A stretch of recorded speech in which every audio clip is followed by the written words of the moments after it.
ชีวิតម្ដាយខ្ញុំជួបតុងសែនធ្ងន់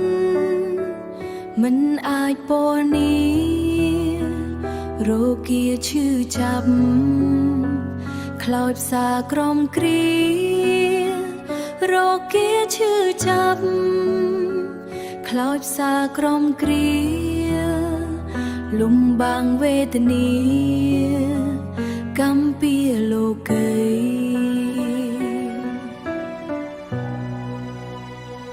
អ្នកមានកូនអើ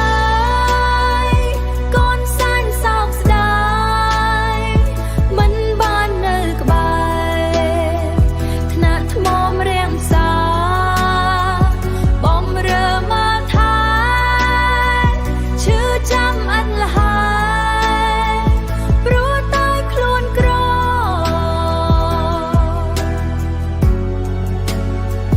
ព្រោះតែខ្លួនក្រទឹកភ្នែកកូនហូរ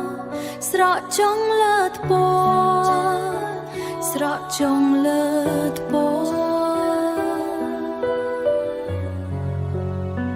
ស្រនងអាសូរជីវិតម្ដាយថ្លៃ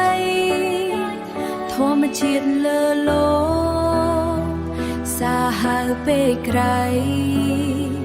ទុកសោកចង្រៃលោកីល្វឹងល្វើយវត្ថុស័ក្តិសិទ្ធិដែលលោកមានឫទ្ធិបញ្ចេញបារមីការពារមើលថែបដាយសាជាថ្មីការពារមើលថែបដាយសាជាថ្មីសុខភាពប្រពៃ